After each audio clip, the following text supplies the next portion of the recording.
If you just do something every day, it doesn't have to be all day, but just do one thing a day.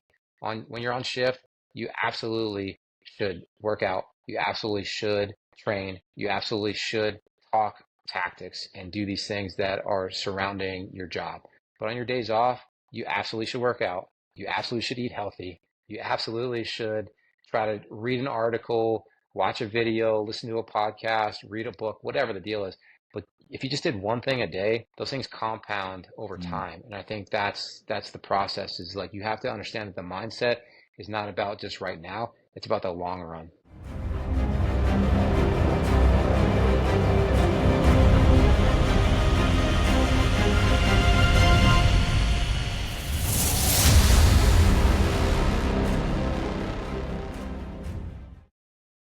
All right. Hey, what's up, everybody? Welcome to episode 34 of the Relentless Rejects podcast. Thanks again for tuning in.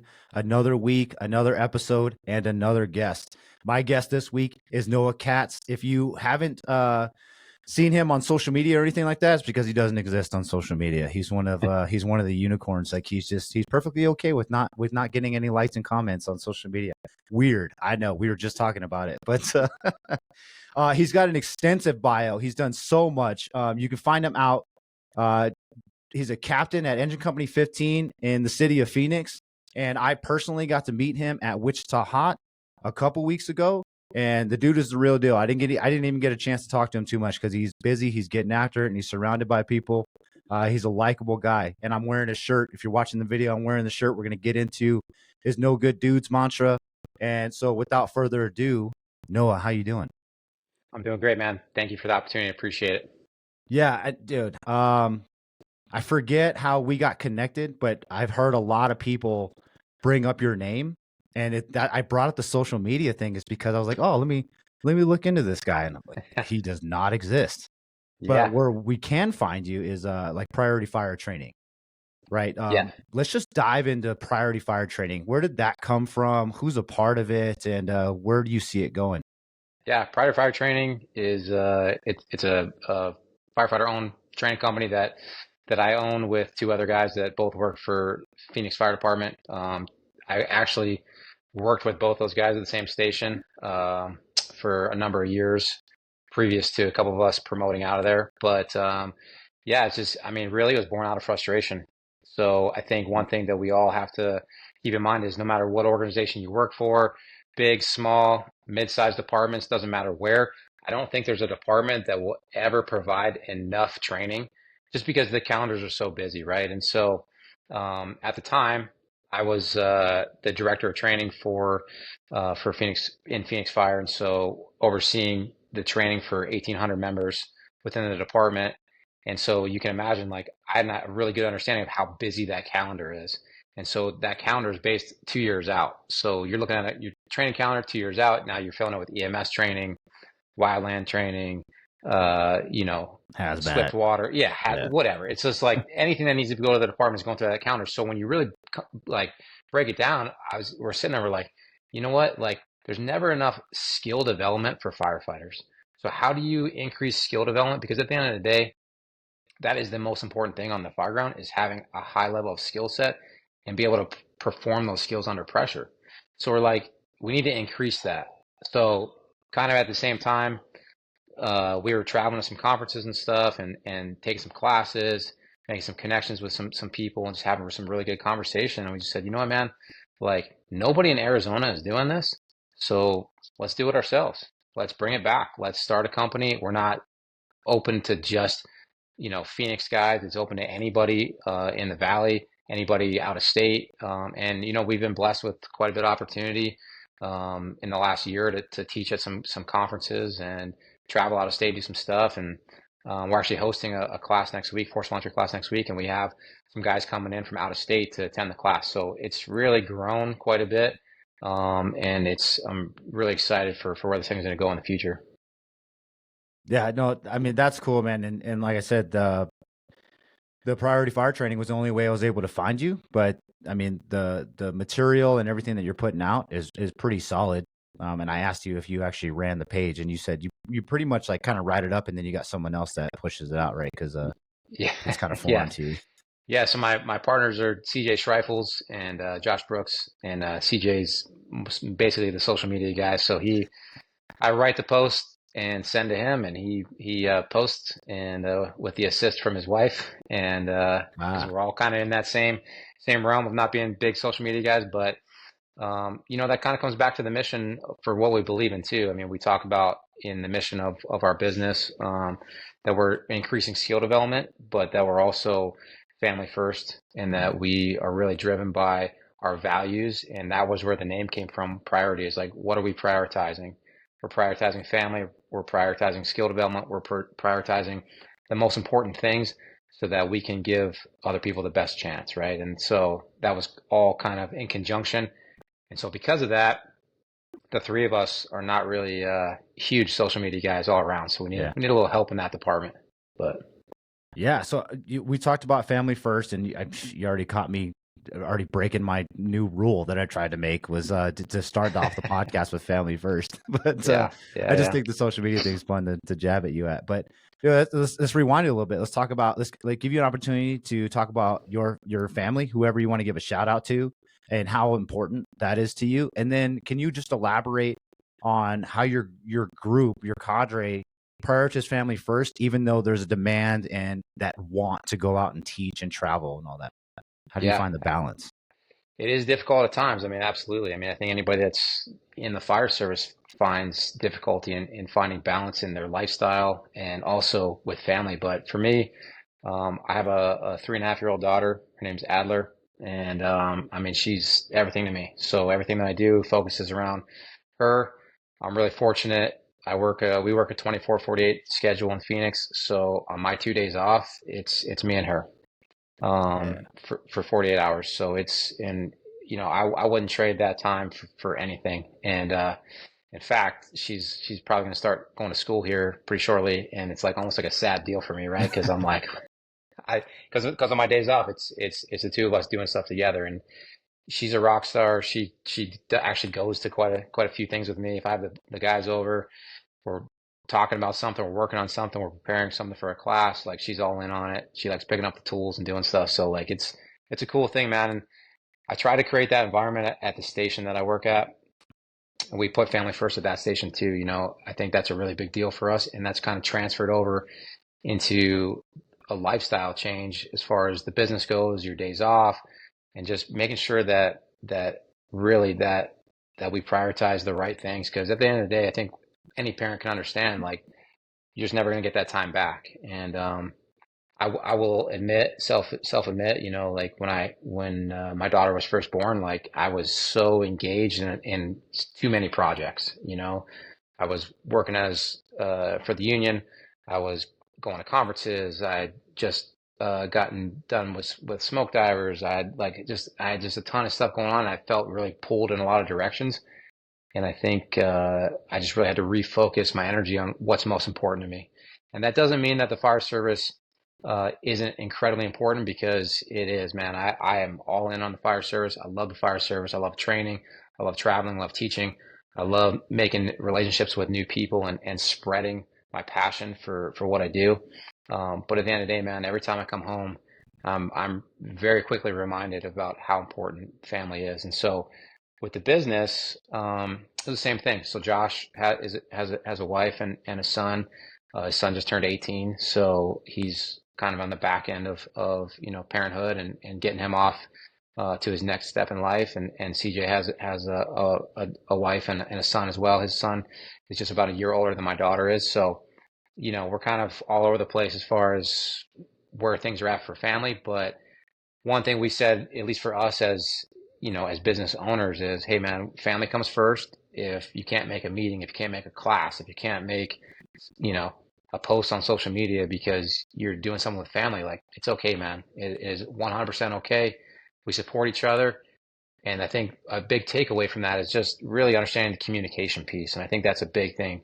Being able to communicate with people about what you're doing and why you're doing those things. And that's at the firehouse too, I think sometimes people at the firehouse, maybe like, at least in the culture that I work in the past, I've seen guys that have kind of like disappeared for hours at a time, in their bunk room doing something, or maybe they're taking extra days off and they're not really around as much. And so guys are like, well, what's this guy doing? Why is this guy being a weird guy?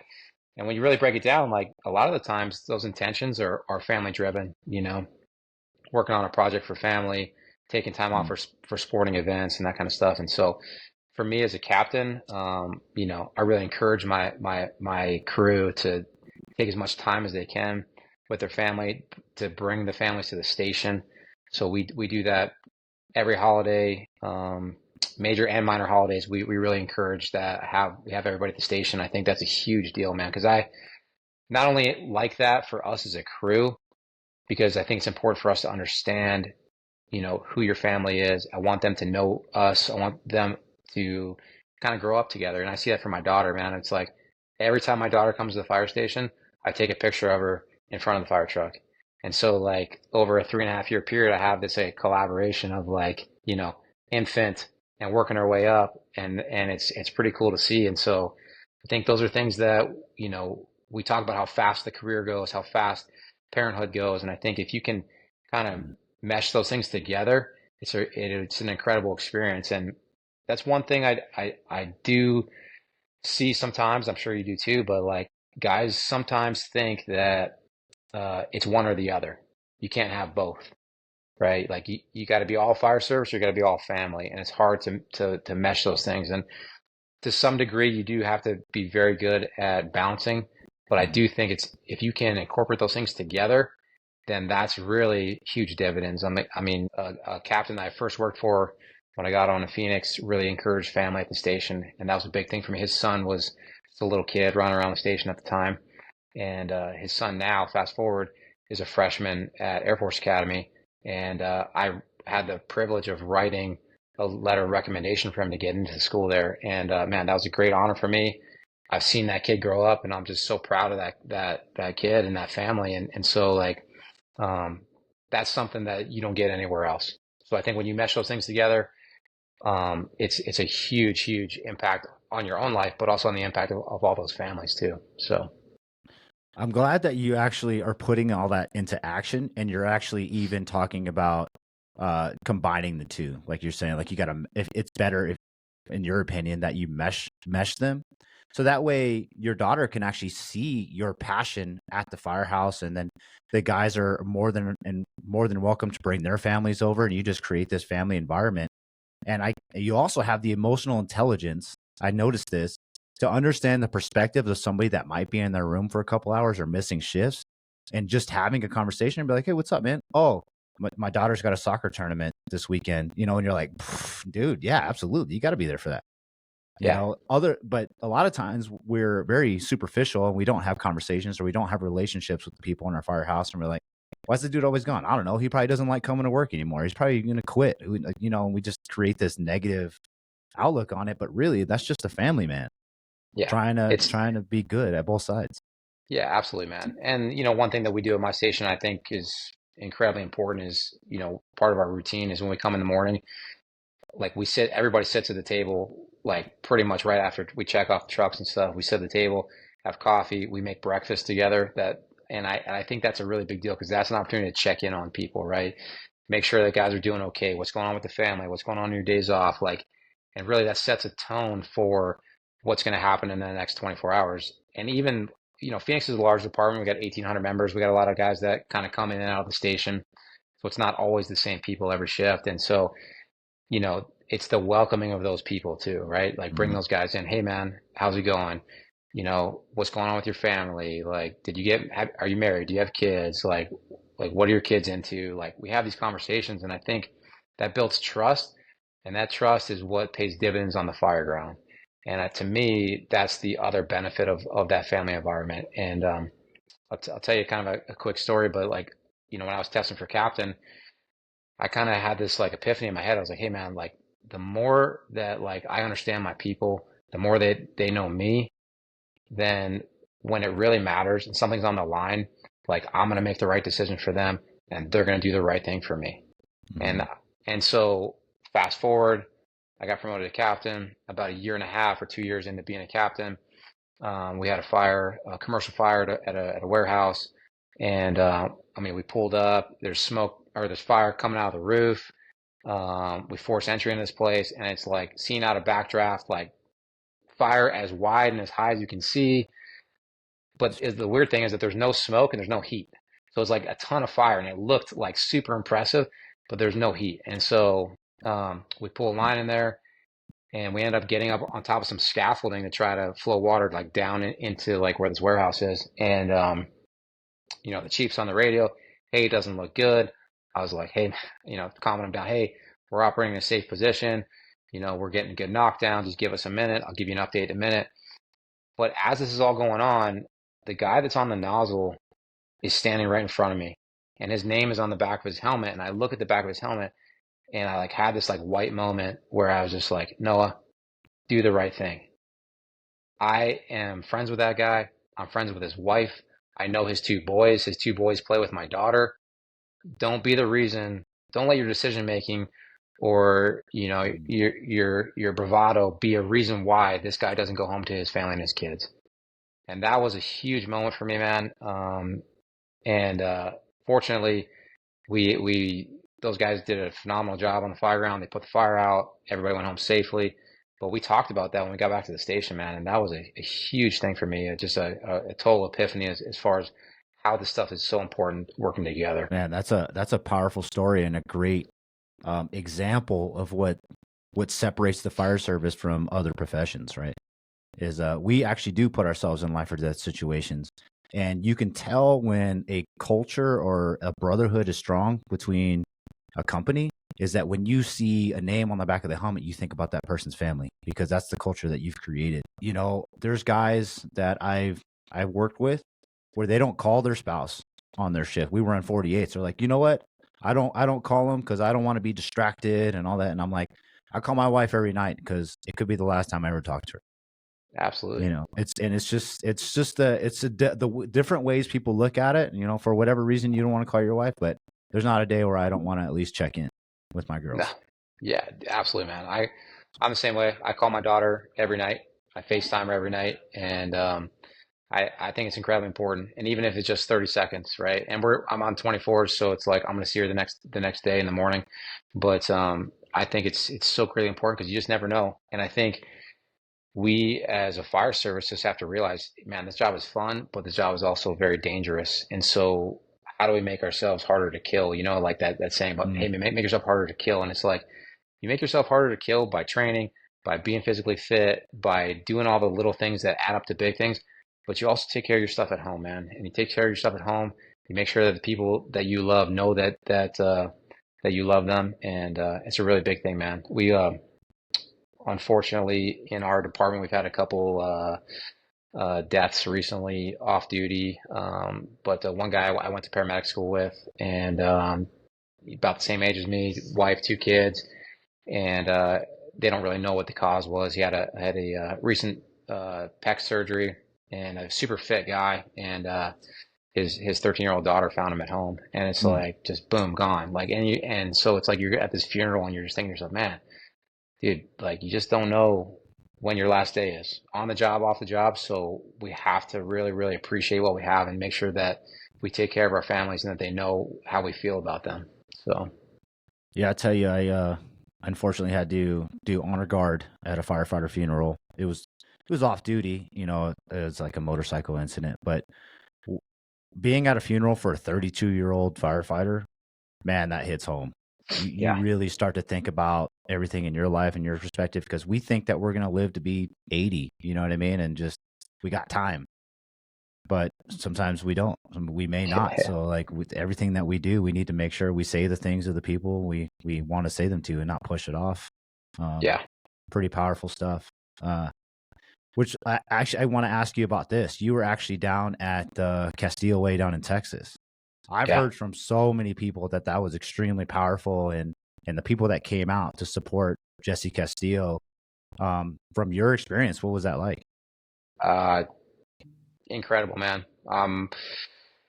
Yeah, I mean, it's an emotional response for me to talk about it. I had the pleasure of meeting Jesse about a year and a half before that at Daggum Fire Conference. So I went to Degum as a student with another guy from Phoenix, Josh Brooks, one of my partners, and Kevin Pfluger paired us up with Jesse Castillo and Joe Johnson and some of these guys from Montgomery County, and so we worked together as like a group of six for 4 days, and so I got to know Jesse a little bit, and man, just in knowing that guy over a 4 day period, that guy's a hitter, man. I mean, that guy's was fit. He's into the job. His skills are on point. Like he's just man, like a guy you want to be around. So when I first heard about what was going on with Jesse, Kevin had told me that Joe had called him and that they told him what was going on. He told me, and I was like, man, that kind of hits home because I know that guy.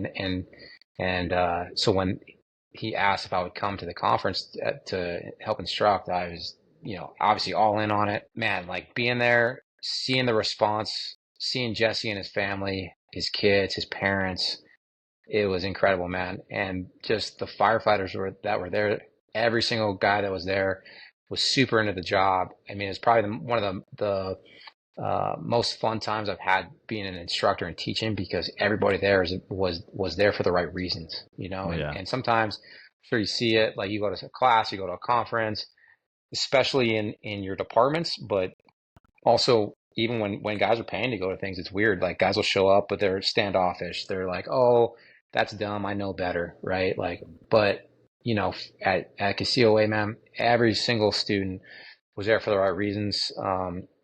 Kevin and Joe did an incredible job setting up the conference. Just had an incredible lineup of instructors. And for me, I was teaching search with CJ Trifles and Justin Fraze and some real hitters, man. And so when it comes into perspective about what we do, to me, like teaching search, having a chance to teach search at a conference that's benefiting somebody that is possibly dying from cancer, man. I mean, it was just an incredible experience, man, because search really is about giving people the best chance at survival, right? Mm. And we understand there's factors that play into that and how we reduce those factors to give them the best chance. And that's kind of how I felt about this thing with Jesse, man. Like we're raising money for a cause to help give this guy a chance, man. Give this guy everything, give his family everything. So yeah, incredible experience, man. And certainly the bonds made with some of the instructors there was second to none, man. Really thankful for the opportunity. That's cool, man. And I love hearing it first person from you. And obviously it made an impact on you as well. I reached out to Kevin, just texting him a couple times. I haven't not got a chance to meet him in person, but I plan to hopefully get down there in Texas next year. But I mean, his love and passion to do stuff like that just for fellow firefighters is really cool. It's awesome, man. It's really second to none as you travel the fire service. What they're doing down there in Texas is special. What Kevin's doing and the group of people that he has around him, Tom Hollick, Cano brothers, Mike Lugo, Matt Bryan, all these guys that are in that San Antonio area, man, like those guys are really very impressive. And what I really enjoy about working with them and teaching with them is that they're all about relationships, man. They're all about taking as much time as necessary. They're not there to pump their egos or to you know make anybody look bad. They're there to really help people. They care about people. I'm really proud to be a part of that group, man. It's really impressive.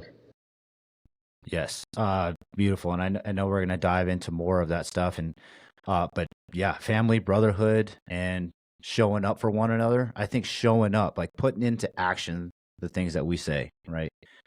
Family first. That's why I've been trying to put family first in front of the podcast because it's easier to say it than it is to put it into action. But hats off to everybody like you and Kevin and everybody that's actually doing it. You're doing it in your firehouse and doing it at the conferences that you're going to. Let's talk about your passion for training. When you sent me your bio, it's crazy. You told me you only had 12 years in the fire service. You were a hockey player leading up to this, right? Yeah, Professionally. That's cool. So does your hockey career reflect your like level of fitness, intensity, your passion did it carry over into the fire service? oh yeah, absolutely, 100%, man. And it's funny because you're trying to draw parallels between the two things, like especially when I was trying to get hired at the time. very difficult time to get hired in the fire service, especially in Phoenix. Phoenix had like a 3-year hiring freeze. So you really had to be on top of your game when it came to the hiring process, your interviews, and this kind of stuff. And so, um, fortunately for me, I met some people early on that were hockey players. One now is a chief of a neighboring department, and for me, like he kind of drew these parallels about fitness, about being on a team, about um, when you're playing hockey, you're on the ice with 5 people. Everybody's got a role to play. You know what everybody's roles are, so you can support those roles, but everybody is coming together for the same goal, and that's to win. On the fire ground, it's the same thing. You ride a fire engine or a fire truck with 3 people, 4 people, 5 people. Everybody's got a role to play. Everybody should know each other's roles. Everybody supports those roles for the mission and the outcome. And so those things absolutely parallel each other, man. So in that respect, the team aspect and how we function on the fire ground was a very easy transition for me. Um, Fitness wise, absolutely, man. I mean, fitness has always been a priority to me. And one thing I'll say is like, I was very fortunate to play hockey collegiately and then professionally for a number of years. And the only reason I made any of that was because I understood at a young age that I was had to be willing to do things that other people aren't willing to do, and that came into fitness. You had to have a higher level of fitness. You had to be willing to take a hit when maybe you didn't really want to take the hit, or you had to have a specialty skill set that maybe somebody else didn't have. And so I really tried to do those things in my hockey career. But coming into the fire service, that's probably one of the things I love the most about the fire service is that every firefighter has to be willing or capable of doing things that other people aren't willing to do. I mean, just to get into the job, right? I mean, it's like, hey, man, like we do things, we see things, we do things that most people aren't willing or aren't able to do. And if you can understand that, then I think that helps drive your mindset towards training, towards developing those skill sets so that you can be most successful. And if you truly believe in the mission, then you can really drive those things forward by having a mission driven mindset. And to me, that's man, it's huge. And I try to impart that on other people that work around me or work with me. And we've certainly created that culture at Station 15 in Phoenix right now. So yeah, absolutely, man. Those things certainly go together. Let's dive into that mission driven lifestyle a little bit more, because I mean the way you explained it to me was it's about your fitness, nutrition, training, reading, studying, family time. Like you never stop learning, never stop training. I mean, you talk about it's a mindset, and I know that you in your hockey career you talked about doing the things that maybe other people won't expect to do. How do you, I mean, do you just lead by example? How do you get people to maybe embrace that mission driven lifestyle around you? Yeah. I mean, you got to lead by example 100%. I think, it's kind of my career has kind of taken a couple different turns. When I was a firefighter, I worked on a really busy engine company at a very busy station. And even though I was a firefighter, I was leading from the back seat because I would come in the morning and we'd start talking about training and start talking about workouts, and guys would look to me and I'd be like, hey man, this is what we should do today. All right, let's do it. So like we had a lot of buy-in there, but that was driven by firefighters and engineers more than it was driven by captains at that time. And so when I became a captain, I went to another station, and so the crew that I have there, and the station I have now, so I get a new probationary firefighter every 3 months. So we're so busy in hiring stuff, we rotate our probationary firefighters around. So I've been there over 3 years. Every three months for 3 years, I've had a new firefighter at my station, and so it's all about leading by example, man. I mean, showing up early, having a good attitude. I try to get there. Our shift changes at 8. I try to get there about 7. Have a cup of coffee with the guys coming off, talk to those guys, get my stuff set up on the truck, and that way I'm there when my crew comes in to greet them for the day. Drinking a cup of coffee by the truck. They're coming in. Hey, what's up? How's it going? How was your weekend? Hey, man, what do you guys think about this today for training? And it's like you start that right away, and that kind of just gets everybody in that tone of being like, hey, man, all Right. right, let's do it. Let's do it. So leading by example is huge, man. I mean, certainly fitness is a huge piece of that. And like you said, for me, I don't ever turn it off. I know not everybody's like that. it can be a good and a bad thing both, right? Hmm. But I think one thing, if I had to give somebody a piece of advice about that, I'd say, hey man, try to do something every day. If you just do something every day, it doesn't have to be all day, but just do one thing a day. When you're on shift, you absolutely should work out. You absolutely should train. You absolutely should talk tactics and do these things that are surrounding your job. But on your days off, you absolutely should work out. You absolutely should eat healthy. You absolutely should try to read an article, watch a video, listen to a podcast, read a book, whatever the deal is. But if you just did one thing a day, those things compound over Mm. time. And I think that's the process is like you have to understand that the mindset is not about just right now, it's about the long run. And so these careers that we're in, I mean, 20, 25, 30 plus years, I mean, you have to understand we're in it for the long game. And so if you continue to evolve every single day, then I think that truly is one of the ways that you're living the mission that you committed to. So, Right, you hit the nail on the head talking about that compounding, like interest, right? The investment you put in yourself over time, especially just like what's the atomic habit saying? Like just 1%, get 1% yeah, better every day. I made a post the other day that said, "You might be doing better than me now, but I'm doing better than I was last year yeah, because of that continued drive to do something every day." And yeah, articles, books. I mean, I get called like a fire nerd now. People make fun of me in the fire department for reading fire department stuff that's not required by the fire. And I'm like, right, yeah, that doesn't make, why does that not make, everybody else is looking at their fantasy football and all this other stuff. And I'm like, no, man, I'm reading this FDTN article. yeah, That's dude, just what I want to do. absolutely, man. I mean, I agree with you. I don't know if you follow John Wellborn at all from Oh yeah. Power Athlete. So like I like his workouts and stuff. But one thing he always said was, hey man, you got to move a little bit of dirt every day. And some days you might use a shovel, and some days you might use a spoon. But as long as you're moving dirt every day, you're doing the right thing. And so that's a big thing for me. I have that quote in my office at home, and I think about that all the time. And I'm like, some days at work you're busy running calls, right? And you don't have time to do a ton of stuff, but you can do something, Mm-hmm. right? And when your days off, same deal. Like you're busy with family, you're busy with extracurricular activities, you're busy with whatever, and it's like, hey man, that stuff absolutely is a priority, but you can still find time to do something, right? And I think that mindset certainly shifts into that compound interest, and that's really where the benefit is. And just in the physicalness, right? It's like, hey man, not everybody has 2 hours to work out every day, but No. I bet you got 5 minutes to bang out 100 push-ups or 50 burpees or whatever, man, whatever you Yeah. prioritize for Oh your yeah. fitness. But certainly that has to be in your mindset every day. And there's longevity in those things too. And I think what we're seeing is, and you're certainly an example of that too, is like,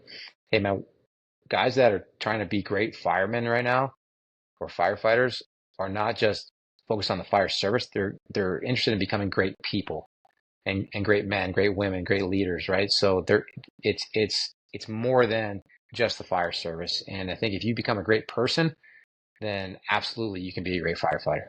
So I mean, that's almost what, especially company officers, that's almost what we should be creating first, right? yeah, Let me share that let me make sure that you have the people skills to be a good individual, like an honest person, someone that we can rely on. And then we could solidify all the techniques and the everything that fills in those gaps. But if you're not someone that I want to work with, then it's going to be really hard going forward to work on anything else. yeah. I mean, Yeah. and that's really where the no good dudes mantra came into Station 15. And so when I first became a captain at Station 15, it was kind of a transitional time there. The engineer, my driver, had been there for a year or two, maybe. The firefighter in the back seat is a guy who had just gotten there and had a little bit of trouble earlier in his career. So he was just a little bit of an outcast. And then I had a couple of other firefighters that are very young, and so it's like we're sitting at the table just talking about the department, talking about training, talking about different stuff. And like a lot of the conversation revolves around like, oh yeah, so and so at the other station, like, man, that guy sucks at pulling hose line, but oh, he's a good dude, Yeah. and it's like, oh, so and so, that guy's so fat, man, like that's crazy, like that he's even on a truck. Oh, he's a good dude though, and like on and on and on. And what you realize is some of that's off-duty behaviors, some of that's appearance, some of that's performance.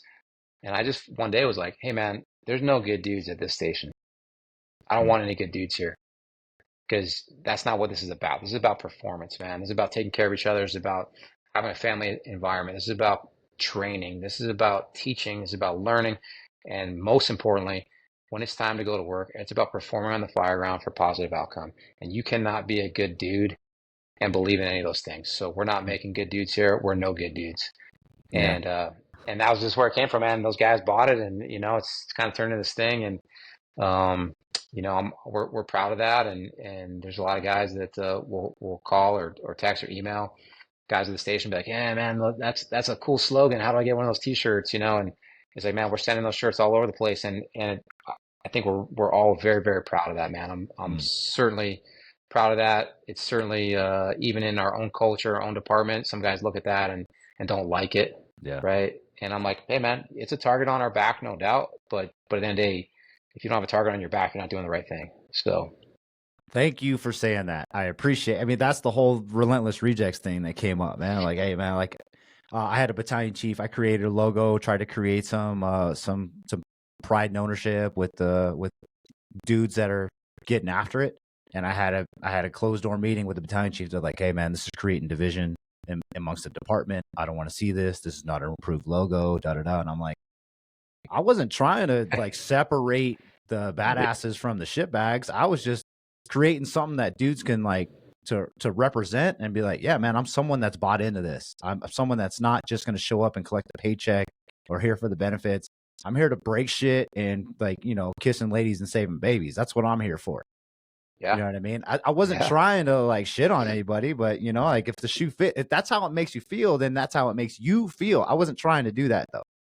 You yeah, know? dude. I absolutely, man. We've certainly taken some heat over the last few years with the no good dudes mantra, the t-shirts, the hats, this the station pride that goes into that. One of the guys that worked for me, uh, those like no vacancy hotel signs. Like Yeah. he made one that says like it's like it looks like a no vacancy sign that says no good dudes, so like it's all lit up in the station, and so like there's just all this stuff Yeah. that comes with that, you know. And I think it's so important because now you're creating this culture where people are bought in, they're all in on it, they believe it, and when people believe things, that's really where the magic is because those guys that are bought in are willing to do things that are going to benefit other people. It's not about themselves; it's about other people, and that's really where that Oh, yeah. compound interest plays into that. So I'm very very proud of that, man. Very very proud of my the people that I work with, the people that work around me. Yeah, man, it's an awesome opportunity to influence other people for sure. Well, and not only does it get people to buy into it, but you said that you get a lot of new people throughout the course of the year, right? That sets the precedent. That sets the expectation for them coming in and be like, "Oh shit, these guys aren't playing around." Like Yeah, that's that's on their wall. There's a freaking neon sign on their wall. yeah, Like, yeah. okay, Yeah, yeah, yeah, it is. It's true. It's funny. It's because I have a probationary firefighter right now. He's been with us for probably almost a month, coming up on a month, and you could tell. I mean, he was extremely nervous when he got there, and just in conversation, he's been like, "Yeah, when I was coming out of the academy, like the instructors of the academy were like, oh man, you better be on your A game if you're going to that place, like, and just feeding him his head with stuff that may or may not even be true about what's mm, happening there, right? But um, it's certainly out there that you got to be a performer to be yeah, there. And it's like I tell guys all the time, man, I'm not expecting anybody to be the best, right? I will train you, I will teach you, I will set expectations for you so that you know where you need to be, right? I'm going to set the expectations so that you know exactly what you need to do to get there. But the only thing you control is your effort and your attitude. And if you mm, bring me all of your effort, you bring me a positive attitude, I will get you, our crew will get you to where you need to go. And when you leave us, I will guarantee you'll be better than when you got here. Um, And that's part of my expectations talk when somebody first comes to the station. Hey man, effort and attitude are your control, not mine, not the senior man here, not anybody else. It's you. And if you bring that, we'll give you everything else. So I love that. And to build on top of that, we could carry this forward is you said without setting expectations, you can't expect results. yeah, Right? In your absolutely. opinion, what does that mean? Yeah. So in my organization, when I was studying for the captain's test, you heard a lot about, hey, you need to set expectations for your crew. Make sure you set expectations for people. And I thought about that. I had some self-reflection about that as a firefighter. And I thought back, and I don't think anyone ever set expectations for me as a firefighter. So I certainly had people that led by example and people that, provided good insight into what maybe was expected, but they never were like, hey, man, this is exactly what I need from you. And so for me, moving forward as a company officer, I thought, well, hey man, number one, like, how do we give the best performance on the fire ground? Like, what are some metrics that we can meet that are going to give us an opportunity to really give someone their best chance at survival? Like it has to be metric based to me because, you know, when you're talking about, things that aren't objective, it's like, well, you could say, hey man, you got to mask up fast. And it's like, okay, well, what's fast to you? Fast to you might be a minute. Fast to me might be 15 seconds, right? So it was like, how do we set measurable objectives? And so when it came to that, I was like, hey, mask up 20 seconds or less. That's a gold standard on my truck, right? So it's like, dude, it's printed on a poster on the wall. Everybody signs it when they come to the station. Everybody signs it. Hey, this is your commitment. It says on the top of it, hey, we're committed to excellence. And it lays out the expectations. And that way it's like, hey, man, you walk by that thing 50 times throughout the day. You know exactly what's expected of you. Mask up with 20 seconds or less. Pull a hand line, charge, ready for entry in a minute or less, right? Be able to throw 24-foot ladders, single man. Yeah. On every residence or every opportunity we have where there's a two-story, we're throwing 24 single man, right? And it goes all the way down to the bottom of that is the last one is primary all clear in 6 minutes or less. And that's a gold standard, man. And like for us in our department, we're really good about having timestamps on the computer system or from our alarm room. And so like after a fire, I can go back and I can collect all the timestamps. I can see when we were on scene, see when the on scene report was given, see where the primary all clear was called, and like you can timestamp all that stuff. So to me, I'm like, listen, 6 minutes or less from park and break gives somebody the best chance. Gives them the best chance, man. That is our gold standard. That's what we're going to shoot for. If we don't get 6 minutes, okay, why did we not get it? Was there hoarding conditions? Was there a heavy fire load? Was there a delay in getting water? Was there whatever, man? A multitude of reasons why it might not happen. But we can go back then and we can adjust our game plan based off of those things. But if you're not putting that in somebody's head, you can't expect them to do it. And so I think for me, as that was a really big thing. And I will say this too, I didn't make those up on my own, right? So obviously, I have heavy influence from people around me in the fire service, and Tom Hollick. Certainly, I stole some of that out of his book because he talks about setting expectations for his shift in Texas, right? And so I took what he and I had discussed, and I took that back to my crew, and I'm like, what do you guys think about this? Let's set expectations as a crew that we all believe in. Because as a leader, be it a captain, be it a lieutenant, be a backseat fireman, if you were to go into your crew and just say, hey man, this is what's expected, nobody's going to buy that. Yeah. Right? Nobody's going to buy a guy rolling with an iron fist and being like, hey man, this is what we're going to do. But if you can encourage in a conversation to get guys to agree upon a set of expectations, then absolutely it will pay huge dividends. And that's not to say that sometimes as a company officer or that you have to put your foot down and be like, hey man, like that's off limits. Like this is the way it's going to go. But I think what I've found is that if you create that buy-in and you create an environment where people can speak up and have a voice in creating those expectations, you're not going to have to put your foot down very often, if ever, right? I mean, my problem is pulling the reins back, Yeah. not kicking somebody in the ass, That's So awesome. like so which is a great problem to have, right? Oh yeah. So Well, how do you? Okay, so you being the captain, and you have these expectations, and let's say somebody's struggling to meet that. How do you avoid creating this like fear of failure or something like that in someone to where they're like that extra stress is involved, and now they're trying to perform and they can't because they just can't get out of their own mind? Like, is there a conversation that you've had with people? sure, yeah. I mean, we certainly have a conversation like that at times, but I think before we even get to that conversation, one thing is that I never ask anybody to do anything that I am not able or willing to do myself. And so when it comes to mask up, right? Um, we mask up as a crew every single shift in the afternoon before we work out. Okay. And so you got the entire station doing it together. And if a guy's struggling, right, then we start talking about, hey man, how can we help you?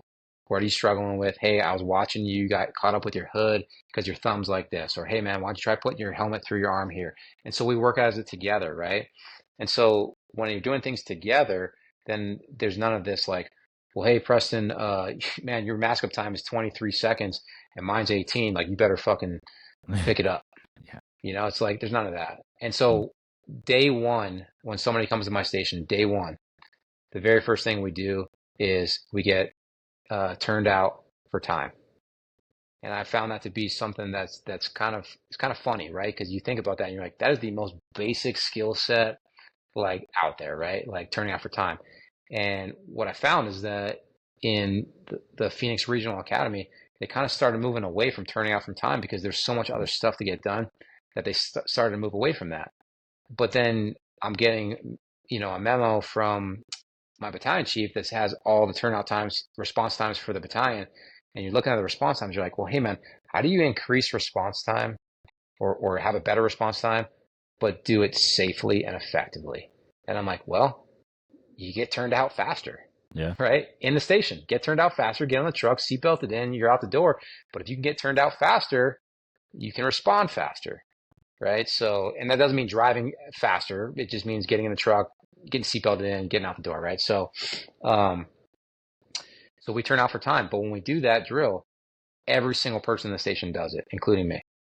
Right? And so you're setting the precedence day one. Hey man, what we do here, we do, everybody does it. There's never a day that we train where everybody doesn't have their gear on. And so when you start that culture of everybody doing things together, I think people have an easier time of being like, hey man, I'm really struggling. Like, how do I do this? And there certainly has been some people that I've worked with where I've had to have a really hard conversation and be like, hey man, like you're not meeting the standards. So how do we get you there? And for a few of those individuals, I think part of not meeting the standard was that they didn't understand what the mission truly is, right? Some of those people may not really understand what their job is. Mm-hmm. And they're like, well, my dad's on the job, so I wasn't really doing much. So I thought maybe I'd be a firefighter too. Yeah. And it's like, right. So now you're teaching them about something that's bigger than themselves. And that's a much bigger conversation to have. And you certainly need that. Again, like I think most of the fire service understands right now that when we teach or we talk or we learn, we have to understand why we're doing those things. And if you can break things down into why, and we start with that stuff, then everything after that seems to be a lot easier. So, yeah, I literally had to have a similar conversation with that last night. I was riding up front. We go out on. I'm acting officer, right? I'm not the normal company officer. We get a fire alarm, and I'm packing all the way out. Put my pack on, got everything ready, gloves set, ready to go. Hop off the rig, and half the crew's dressed and half the crew's not. And obviously a false alarm, no big deal as far as the scene goes. But then I asked the crew, I'm like, what's up with you guys? How come you guys didn't pack out? And they're like, oh, well, our company officer gives us the option to whether we want to based on the notes. And, I'm trying not to like throw anybody under the bus, but at the same time, I'm like, I had to have that conversation. I'm like, look, man, I've actually been on calls where my company officer didn't dress out, and fortunately I did, and it would happen to actually be a fire. So and you have to remind them, right? Like sometimes you get complacent, you get lazy, you get comfortable, you go on 100 false alarms, right? And you give yourself that opportunity to slack off. It becomes a culture of slacking off. versus Yeah. having that expectation and understanding the why and the mission, and constantly reminding yourself and training that way. Then it just becomes a normal. Everybody's packing out, everybody's racing to pack out. And I even told them, I'm like, what's wrong with the dress rehearsal? What's wrong with Yeah. using a fire alarm as a reason why we bunk out, get in our gear, make sure we're good to go. So when the real shit happens, we're just that much faster. And they're all like, yeah. I'm like, Yeah. you just gotta get back in your brain, man, and think about what you're doing. Yeah, man. I think of it as kind of like a light switch, because sometimes, you don't really want to flip that switch, and it's hard, right? But somebody has to flip it. And once somebody flips that light switch in a room, it's all lit up. Everybody they don't have a choice. Now the lights are on, and even as a leader, whatever position you're in, right? Like you have to be able to flip that switch. And there's certainly times, fire alarm indication type of stuff. It's cold outside, your gear is wet, like it's like the fifth one you've been on that night, and it's, your seventh call after midnight, and you're like, dude, like I don't really feel like putting all my gear on. And then like you just got to flip that switch. Hey man, don't be that guy. Lead by Yeah. example, flip that switch. Boom, flip that switch. Well, as soon as you put all your gear on, and guys are like, oh, he's got all his gear on, I guess I got it too, Yeah. So that's where that leading by example is a huge thing, man. And good for you for being able to say something, because I think one of the biggest issues we have in the fire service is that people don't want to say anything when they really should. That's a really big deal, man. I think people are intimidated by people. People are insecure about their abilities at times. And instead of having a conversation about how to fix these things, guys instead want to bow up on it and just be like, oh, that's stupid. That's dumb, and point fingers when really it's a defense mechanism. And I think that's one thing that we as a fire service really need to have a better understanding of. And certainly guys that are into the job, guys that go to conferences, guys that are training, guys that are physically fit, guys that are doing stuff, when they walk into a station, they might have some of that. And they might be like, well, man, why is that guy such a dick? It's like, well, hey, man, is that guy really a dick, or is that guy insecure about what's happening? He's insecure because he knows he doesn't measure up to you. Mm-hmm. And it's not a contest at all. It's not a contest, right? It's like you have to bring other people up around you and have a demeanor where people are willing to come to you. And that's a cool thing. It's like, so, on my shift, obviously everybody's really bought in. Well, what we've seen is that on the other two shifts, guys are hanging around. They're coming in early to talk shop. They're staying late to talk shop. They're talking about, like, hey, what are you guys doing for training? Hey, when you guys go train today, leave your training notes on the board so we can read them and take a picture of it, And so like, it's because we've created an environment where you're approachable and you're not going to jump down somebody's throat for not doing the right thing or being the best at something. So, but that starts with the communication piece. And so, man, Yeah. and I will tell you, the seat that you're sitting in as a move up officer is far and away the hardest seat in the fire service, I think. So good for you for doing that in that position. I've been bouncing around for over 2 years now. Kind of filling the spot because I could drive and I could also ride up front in the right seat, and I'm a paramedic. Right, I'm a battalion chief's dream. Someone calls out sick, boop, there he goes, boop, there you go. It is one of those things, but I actually take it on as a challenge of like, can I go into any firehouse where there's guys senior than me, there's guys different physical abilities than I am? Am I going to the tech rescue? Am I going to hazmat station? Like, can I be plugged into this and still be the person I say or think I am? And I don't always, right? Sometimes I go into the firehouse and the crew's like, hey man, I got our ass kicked last night. We'd rather just do this. And I'm like, I can kind of see that. This is your house. This is your culture. Like, I'll still do the things that I want to do, but I try not to like come in and just stir up their whole freaking world, and then I become an asshole, right? Yeah, man, you can't, and that's a lesson certainly that we talk about often. Like I said, I mean, Phoenix is a very large fire department. I think we're in the process of building a couple stations right now. So we're somewhere in the 65 station area right now, with a couple more to come in the next couple of years. But so, guys move around a lot. Yeah. And so that's a conversation that we have. And guys will be like, hey man, I went to the station and the guys just want to sit in the stratos and, eat burros and watch TV all day. Like, I'm not about that. What do I do? And it's like, listen, bro, like you can only be responsible for yourself. Okay. If that's the culture that you're walking into, you're leading by example. You can offer it, right? You can try to entice people. Hey man, you guys got any fires lately? Not really. Like nothing. Oh, we had a fire about a month ago. Okay. Was it a house? Was it an apartment? Was it a commercial? Oh yeah, it was a house. What was it like? Oh, because you start talking about fire stuff and guys get engaged quickly, so it's Yeah. like, Oh yeah. so then all of a sudden you're like, these guys will be like, oh man, it was a house fire. It was ripping. It was this, and you're like, cool. Hey man, when we go to the store later to shop, maybe we could drive by. You guys could show it to me. And you guys could walk me through it. Maybe I could learn something from that. Oh yeah, let's do that. So it's like Yeah. you start enticing people with some of these conversations, and it may not be physical training every shift, right? And I think, in your case, 48, it's like, dude, that back half can be tough, right? Especially when guys get killed the first 24. It's like, totally understand that, man. And I certainly had that experience as a move up officer as well. Um, I worked as a move up officer for about a year or so before I even took the promotional test. Mm. We were short staffed. They're like, hey, we know you're taking the test, so do you just want to start working? And I'm like, sure. They're like, all right, every once in a while we'll use you, like the next shift. Hey, Noah, we're sending you to this station. And I'm like, awesome. That's a very senior station. It's very culturally set in how they like to do things.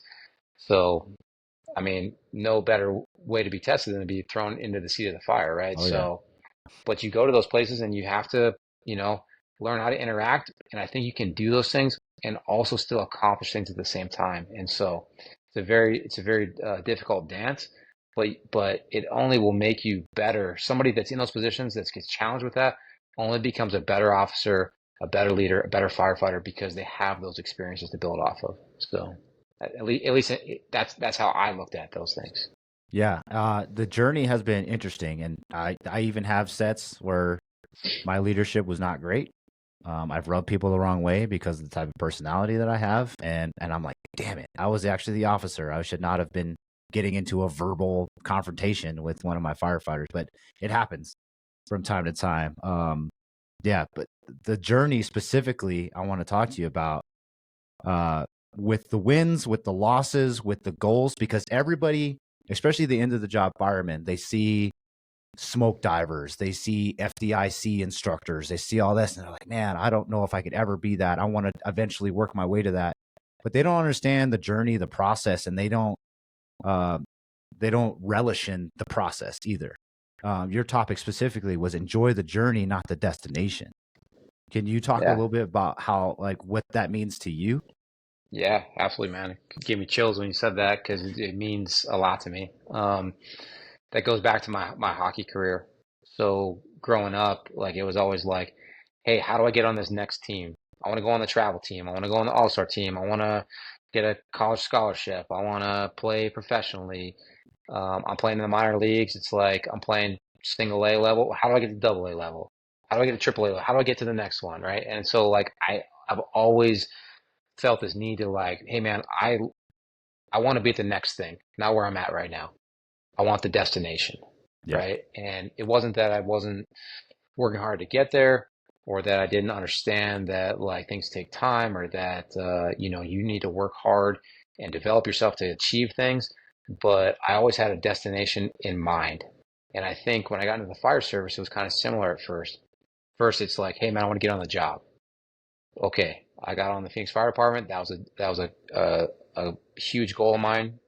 Not just to get in the fire service, but to work specifically for the Phoenix Fire Department. Um, so I got in the fire department. Then it's like, all right, man, I got to get through probation. Okay, I want to go to medic school so that I can get a spot on this truck. Okay, I got through medic school, right? Hey, I want to be a firefighter on the busiest engine company in the city. Okay, I got it. Now what? So it's like, and when I actually like finally was like, you know what, man, like, dude, like all these things will be so much more enjoyable if I just enjoy the process. And it's good to have goals. It's good to have a mindset of, hey man, there's things that I want to achieve. How do I get there?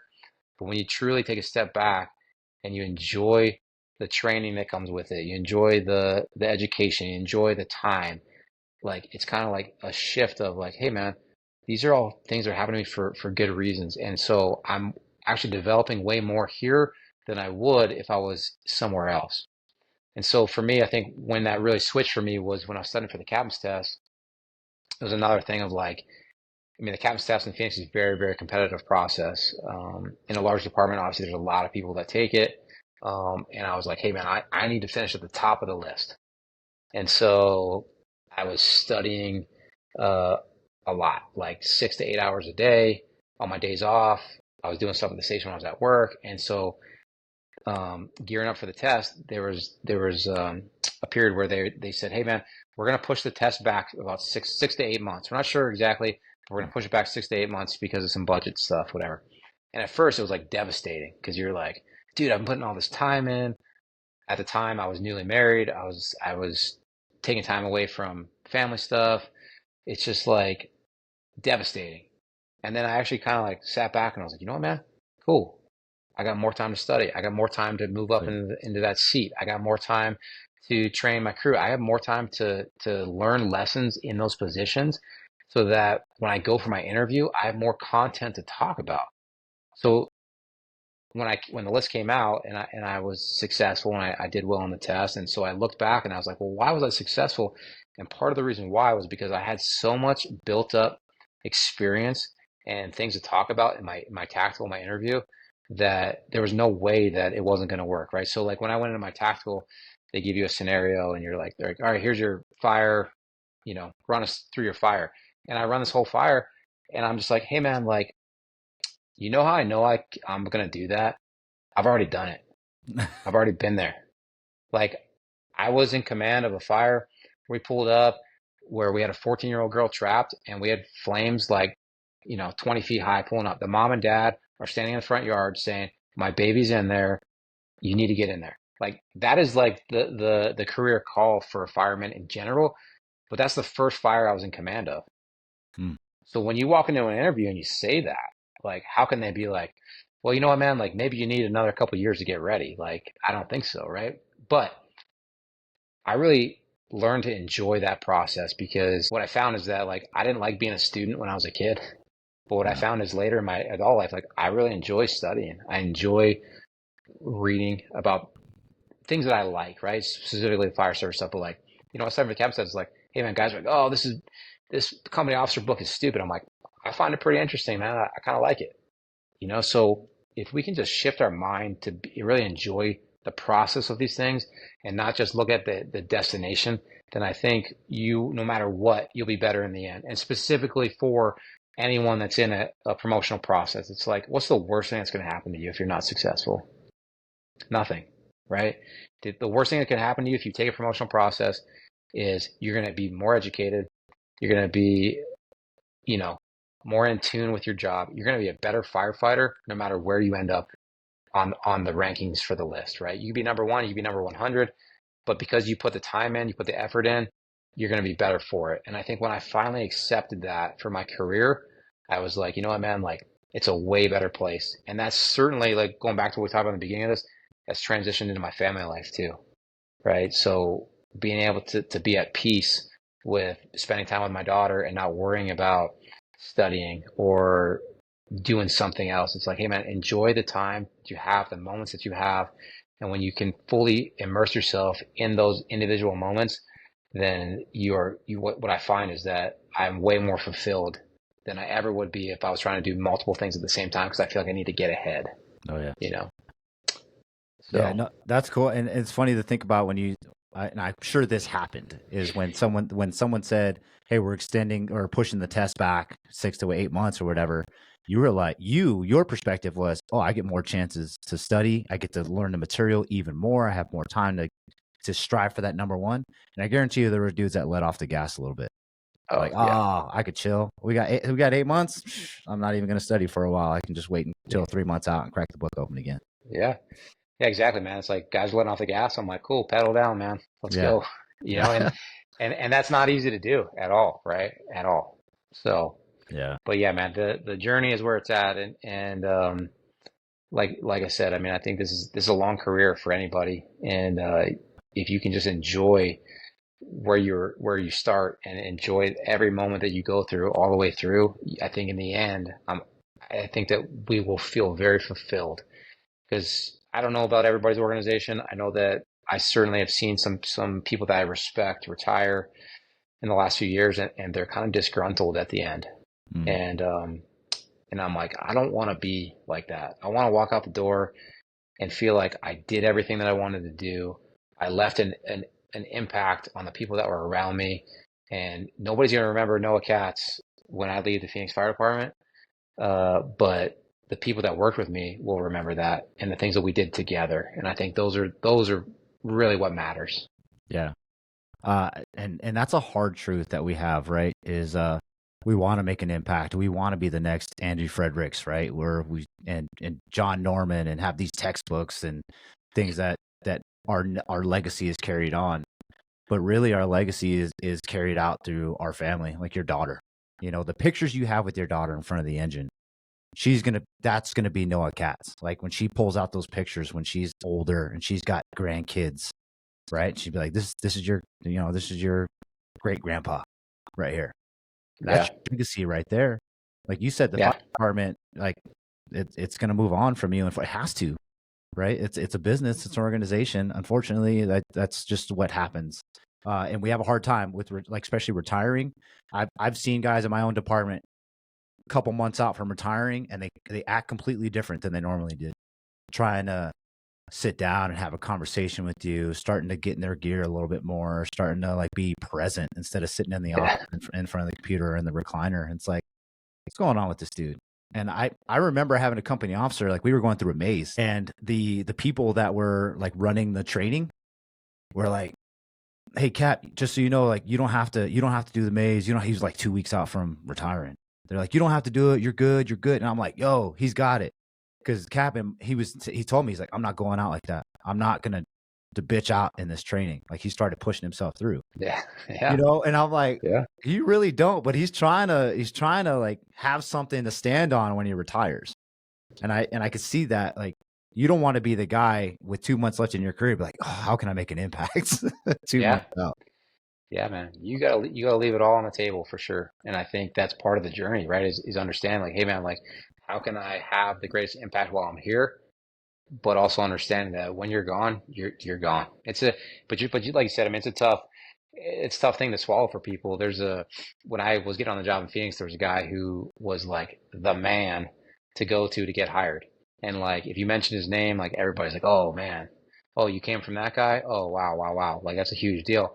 Well, fast forward, he's been retired for 5 or 6 years maybe. I asked somebody the other day, I was like, hey, you know who this guy is? And he's like, never heard of him. And I was like, Yeah. yeah. And for 20 years, that guy was the guy, Yeah. you know? So, God, I heard a dude on the scrap a few months back, and he was talking about retired guys and how we just like kind of forget about them.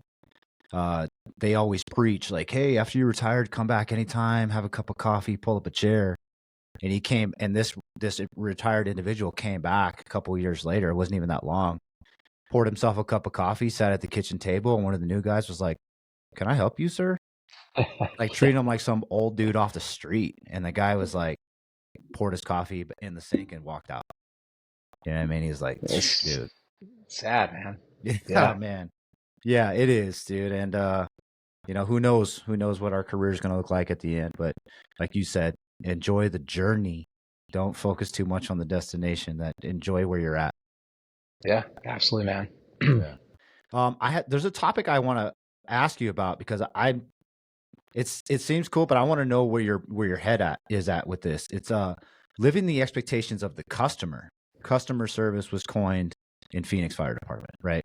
Is that the Brunacini That's way? Bernstein. Yeah, Yeah, for sure. absolutely. So Yeah. what is that all about? Yeah, I think my perspective on customer service is kind of unique, right? And the expectations of the customer are unique to me, because I think I have kind of a two-sided view of that. One being, I grew up in the Phoenix Fire Department, and so Alan Brunacini's customer service guide is like the ultimate here, right? That's a huge deal.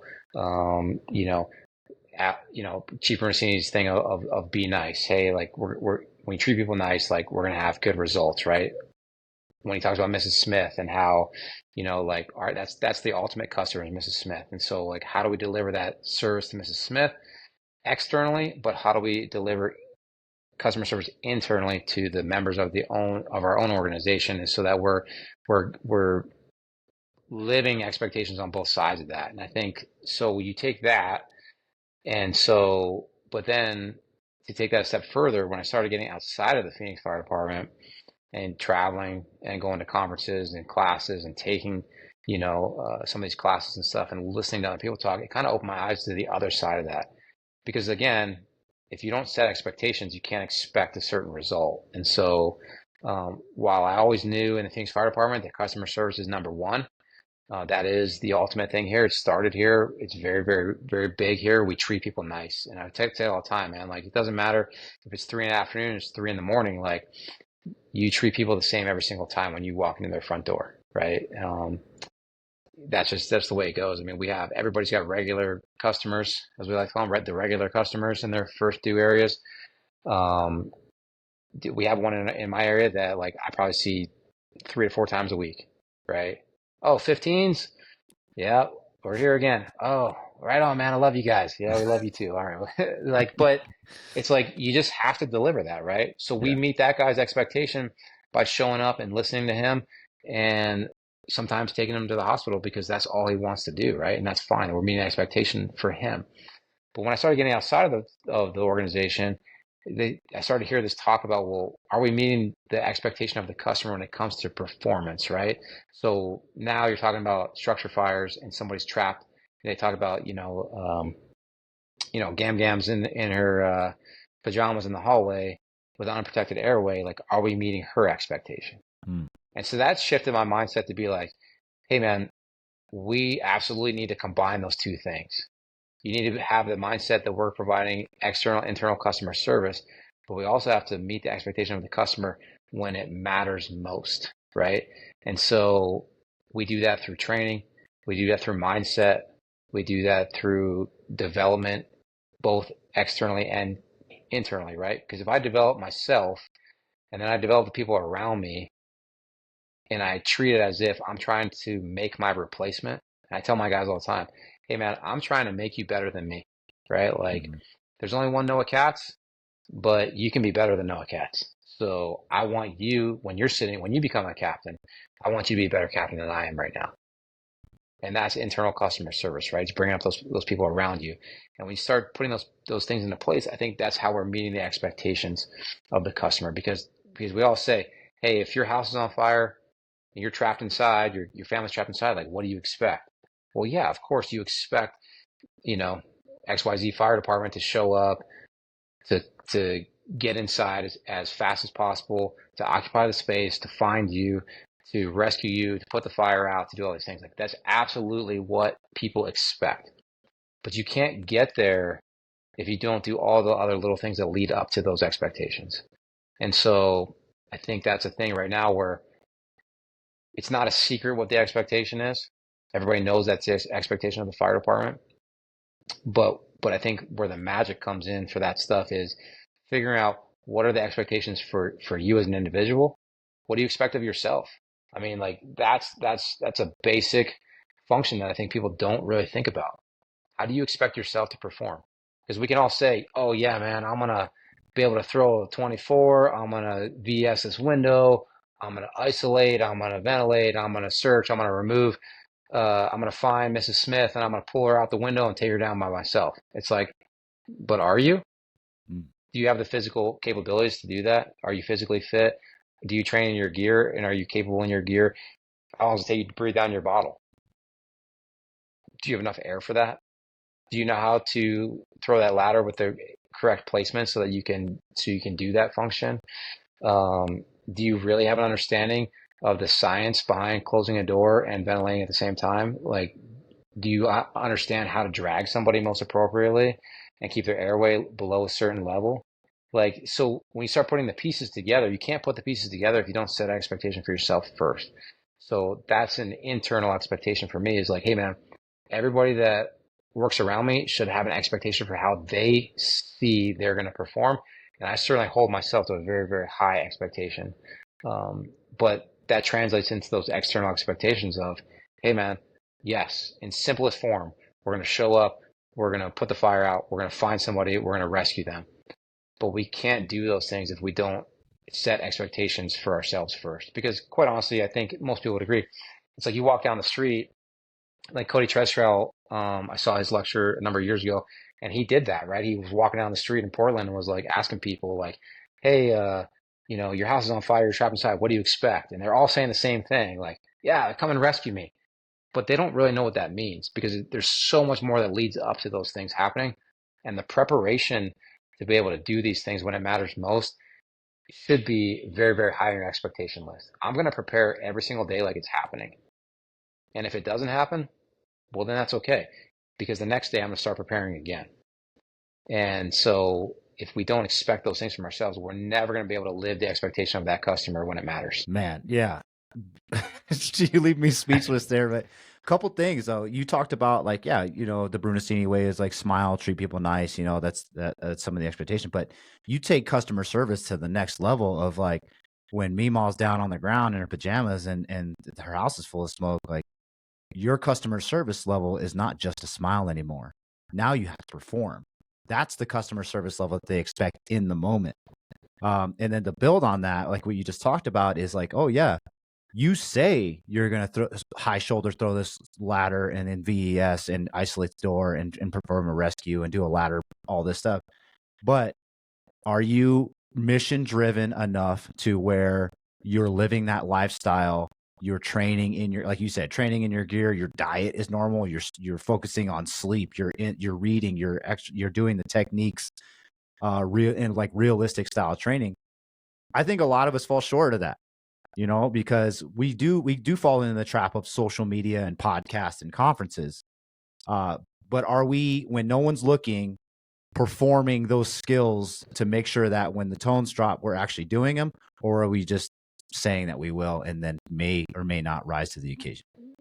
Absolutely, man. I mean, I think about it like this. It's like I heard this quote a long, long time ago, but it's just simple quote. It's like, hey, you are what you are when no one is around. And I think that's so important because you're not always going to be surrounded by people that are like-minded. You're not always going to be around people that have the same beliefs or are mission-driven or want to train or, believe in giving the same level of customer service that you do. So you are what you are.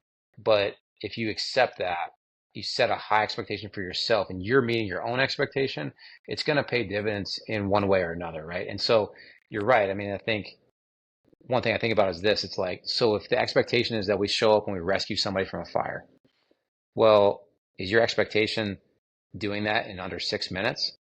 Or is your expectation 12 minutes? Or is it just doing it in general? Because those three things are different, right? My expectation is 6 minutes or less, period, right? Now, external factors may play in. We may not get that, but that's my expectation. I'm getting off the truck with the mindset that that's what we're doing because I know, just as most people know now, right? Like thanks to Firefighter Rescue Survey, look at the survivability rates, right? I'm giving somebody the best chance possible every time. That's what my mindset is. That's what my expectation is for me, for my crew.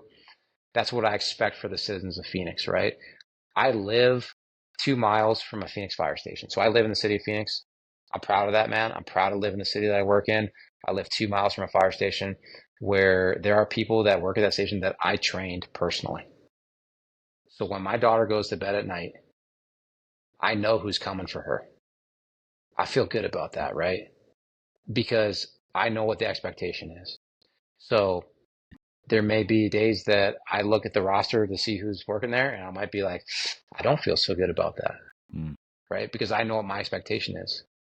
And I fully expect that if my house was on fire, my daughter's trapped inside, that somebody's going to show that crew is going to show up there and they're going to do whatever it is by any means necessary to find her and to remove her.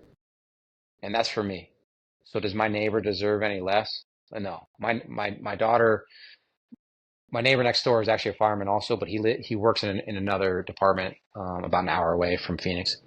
But his wife, he has a wife and 3 kids, right? So like my daughter is friends with his daughter. Like we spend a lot of time together. Very blessed to have them as my neighbors, right? But do they deserve any less than I deserve? No, absolutely not. So the expectation should be the same no matter who it is. And so like I work in West Phoenix. I don't know. It's not a very high income area. There's a lot of drugs. There's a lot of crime. There's a lot of gang violence in that area. So it's the roughest area in Phoenix.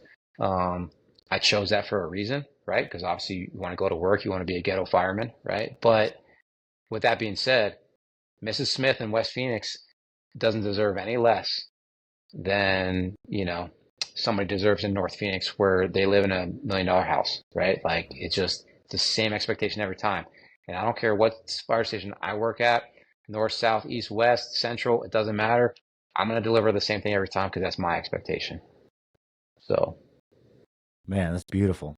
And it's crazy to think, not crazy, but it's like very unique to think that not only do you live in the department that you work at, but you've trained a significant number of the personnel that respond out of the firehouse in your neighborhood. yeah, yeah. So how personal do you take the training then when that's the known fact? Absolutely, dude. And that's something that I talk about, right? So like when I'm training people, be it at our academy, um, especially we've taught search training to new recruits for the last 5 years or 4 or 5 years, something like that. And it's like when you're specifically talking about a topic like search, it's like I hammer that home, man. I'm like, hey, dude, like you're gonna respond in my neighborhood, right? Like I know you. So like you have to be able to live these expectations, right? Like and quite honestly, I mean like in Phoenix, like there's quite a large population of people that work in the department that live in the city that they work in. And that's a cool thing, man, because it's not just running calls on somebody, right? It's running calls on people that you know, or is a cousin to somebody or a friend to somebody. And that's a much different play on customer service because it's personal.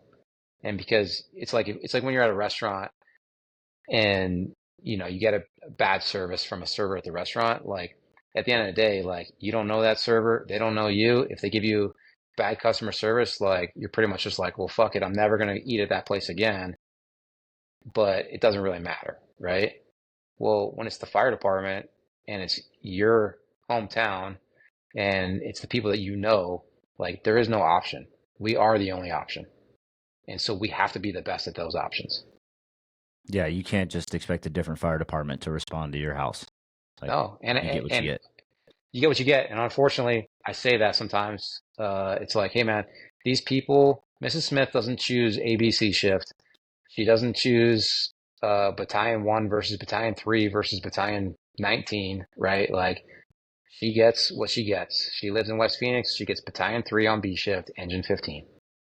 So Engine 15 is going to show up, and we're going to be the best that we can be every single time. So as long as we have that mindset, I think we're meeting the expectations externally, but also internally, because now we're doing what's right for the organization. We're protecting Oh yeah. ourselves. We're protecting the organization by doing the right thing every time. We've never gotten a complaint on a call, on a medical call or anything. And that's because we all believe in that. Hey man, we might talk a lot of shit in the truck on the way there.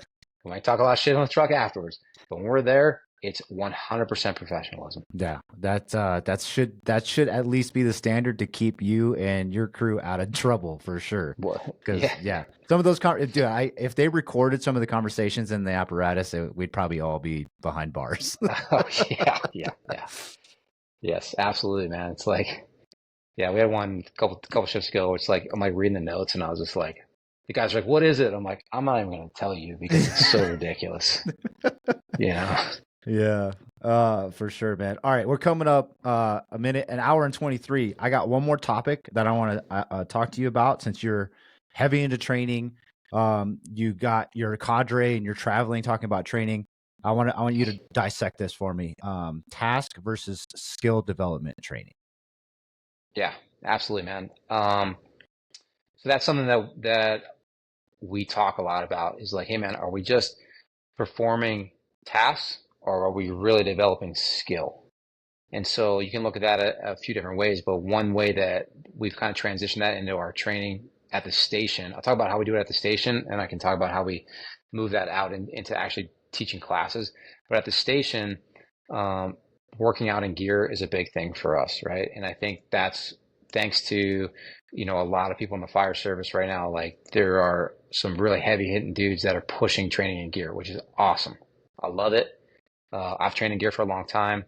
Obviously, that's a big piece of going to smoke divers is being able to function in gear, train in gear. So like, it's always been in me to do these things. But what I started to realize is a lot of times we're just doing task, right? You're pulling a tire is a task, right? You're doing burpees is a task. You're doing push-ups. It's a task. It's not to say those things aren't important. And it's not to say that you shouldn't do those things, right? We absolutely need to do those things. But what we do is try to tie a skill to a task. Because if you're truly doing skill development for the fire service, you should be able to do both those things. You need to increase your aerobic and anaerobic capacities, which is task based, but then you need to perform skills under pressure.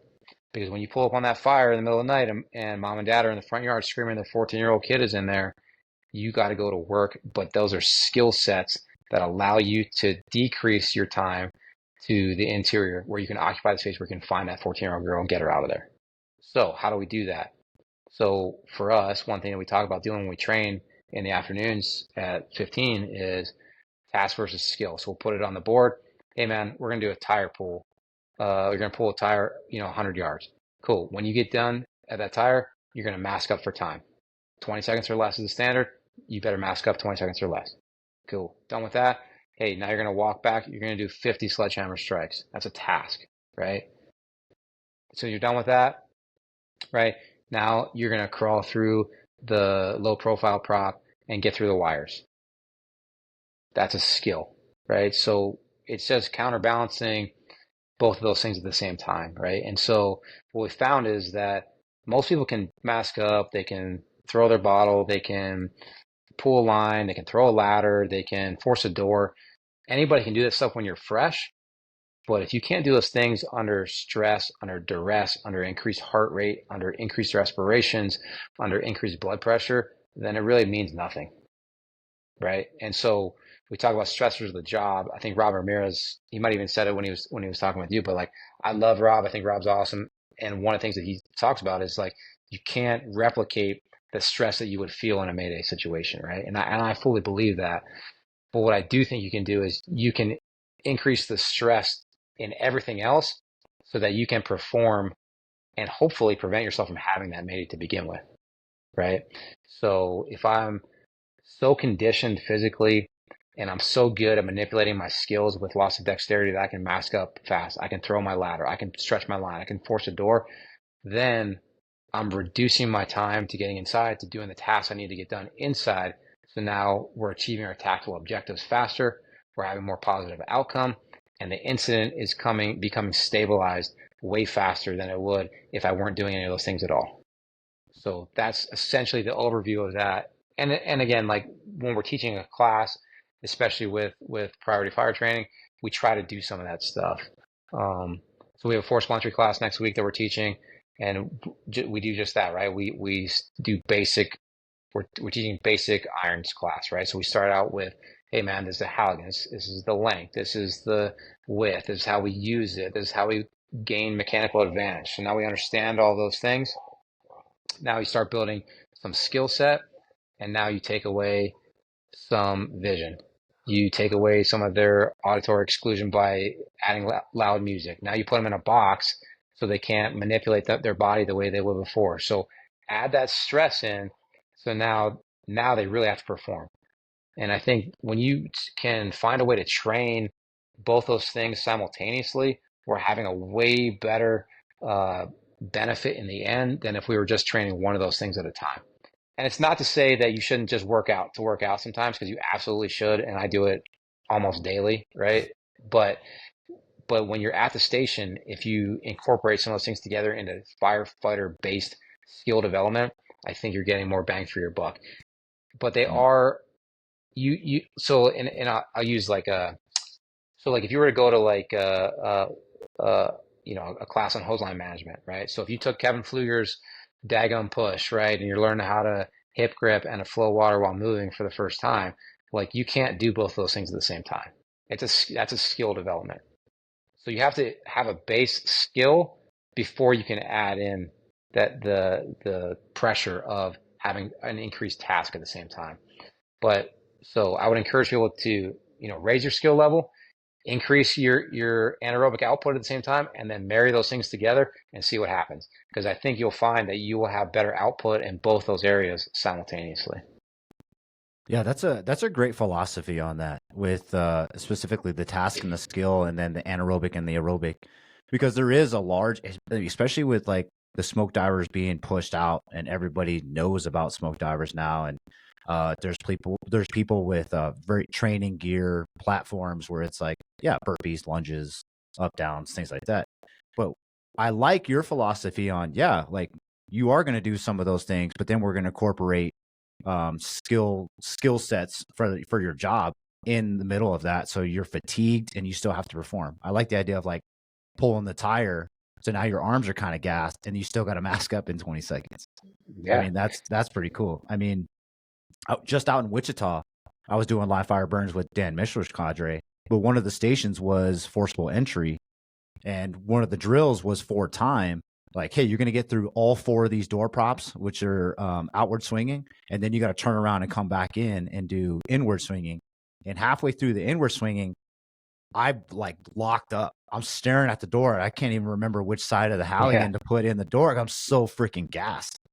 And and the cadre was pulling me aside. They're like, "Yeah, man, if you had just," I'm like, "Dude, I know, like what else? I know what I was supposed to do, but I was so tired, and my hands were almost numb to the point where I couldn't think and perform." Absolutely. Yeah.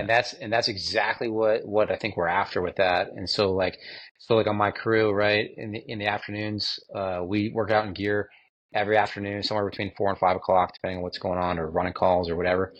But we always do a workout in the afternoon, and the last piece of whatever we're doing is doing firefighter packaging.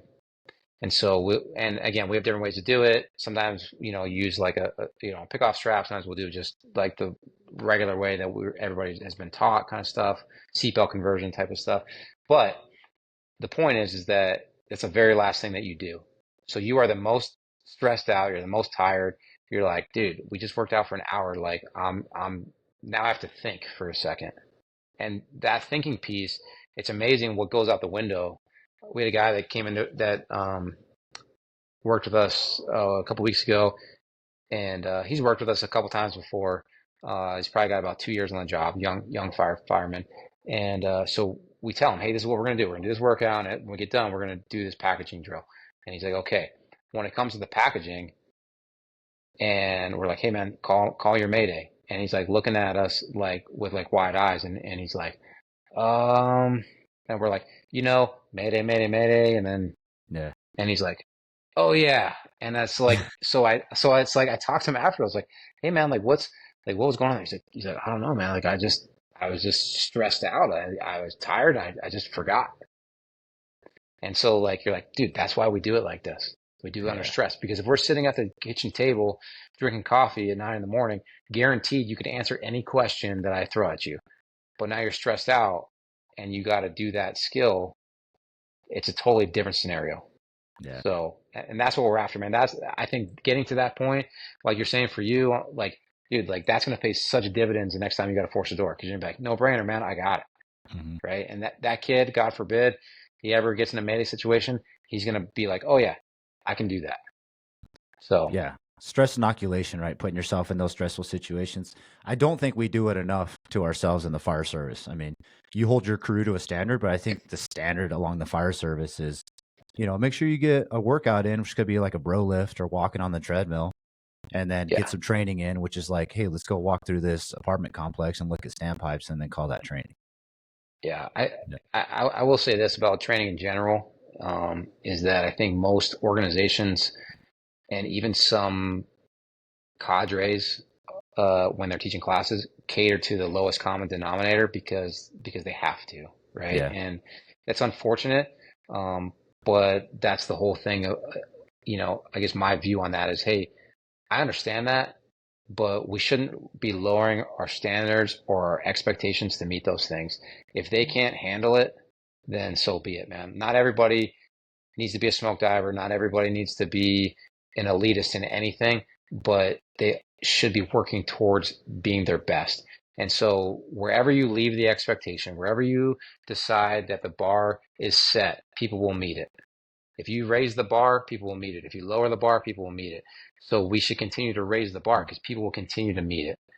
If you are like, hey man, the lowest common denominator is here, walk on the treadmill. When we go to training, hey man, if you don't have your mask on, it's okay. It's not a big deal. It's like, no, man, that's not how it goes here. This organization believes in this. This training cadre believes in this. This conference believes in this. And when you set that bar high, people will meet it. And if they don't, well, then it's not for them. And that's Yeah. okay. It's not for everybody. Like I said, man, this job is not for everybody. This is a very, very important job, right? We have a very, very critical function. And so, not everybody's willing and not everybody's able. And so we just have to believe in those things. Yeah. Good. That's a good point. And just to cap that off is there was a dude that got on the Sean Ryan podcast. He was like a Navy SEAL. I forget who he was or what his name was.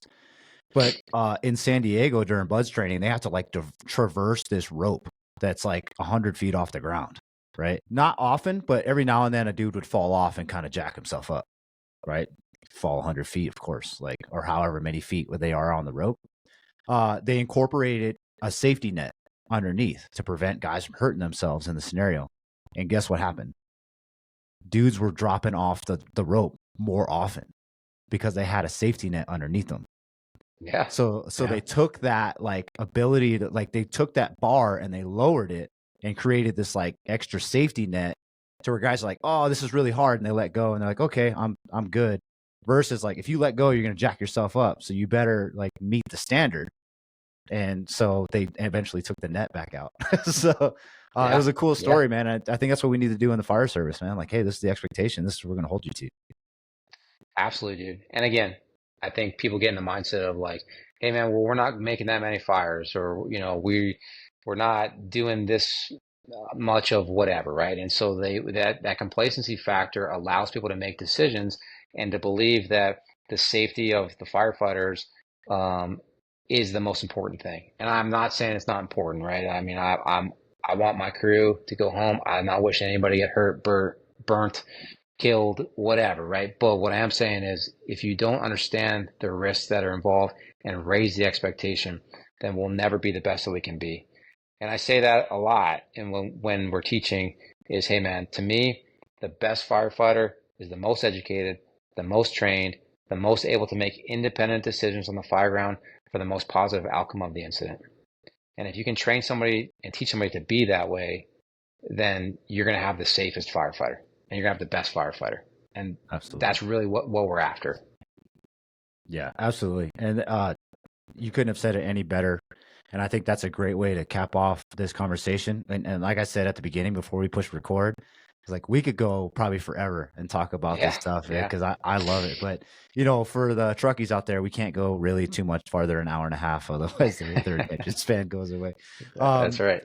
So just any final thoughts you want to give to the audience and anything they can take away from already all the gold nuggets that you've dropped in this episode? I mean, first of all, man, just appreciate the opportunity to talk with you, and I know you have a great following, and the fact that I'm even on here talking is very humbling to me. I'm very proud of the things that we've accomplished here in Phoenix, specifically with Engine 15 and No Good Dudes, and those guys are true brothers to me, and really really love seeing that message push forward throughout the fire service. And of course, the stuff with priority fire training, man, we're really making a big push to change culture here in the Valley, especially when it comes to search culture, and making some big strides to address some of those things here. So I'm very thankful for the opportunity. Hey man, if anybody ever wants to reach out to me, I'm more than happy to talk shop. I love talking about the fire service, love talking about training. Have a bag, will travel. So, reach out to me and happy to talk to anybody anytime. So thank you very much for the opportunity. Well, since you're a ghost on social media, how can people reach out to you? Yeah, I have a cell phone and it's not a flip phone, but they can call or text my cell 480-263-1032 or reach out on Instagram. Priority Fire Training is our Instagram. I do get those messages when people send them on there. So friend request us and send a message on there, or you can email me directly. My email is my last name, KATZ, the letter Y10 at MSN.com. And just for you, Preston, MSN still does exist. You know, that is old You school. know I was going to hit you on that. It's one step up from AOL, so Uh, I'm almost new age with that one. I'm not even going to hate because those were the good old days, man. Like Yeah, AOL Instant Messenger, You've Got yeah. Mail. I kind of want to go back to those days when things It were a was little bit simpler. it was the best, man. Still living it. Yeah. Yeah. I'm surprised you don't have a flip phone, but Yeah, it's all good. yeah. They're supposed to be bringing those back. Well, I needed the iPhone so my daughter can watch videos, you know. Ah, So okay. Yeah. family time. You gotta play Fruit Ninja sometimes. Yeah, So, yeah. what about Priority Fire Training? Where are you guys gonna be next? We got a couple classes coming up in the area here in the Phoenix metro area in the valley, and then I think the only we'll be at Dagum Fire Conference with Kevin and those guys in May, and I think that's pretty much all we got on the books off the top of my head at this time. Yeah, for So now. yeah, For yeah, for now, now. the phone's gonna start ringing. Yeah, yeah. Yeah. So All right. Well, cool. That'll wrap up episode 34. Thanks again for everybody that was tuning in or did tune in or is currently listening. I don't even know what I'm talking about.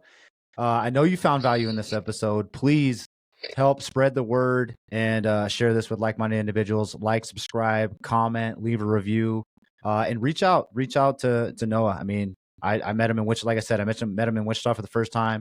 Super humble, awesome dude. I'm so thankful that I got the opportunity to meet you in person. I don't get a chance to meet a ton of people in person. So glad that we got to do that. And hopefully we get to do it again in the near future. Maybe I can come down to Dadgum for sure. yeah, absolutely, man. You should. It's a phenomenal conference. Yeah. All right. Well, hang on just for a minute. And for everybody else, that's a wrap. We'll catch you next week. See ya.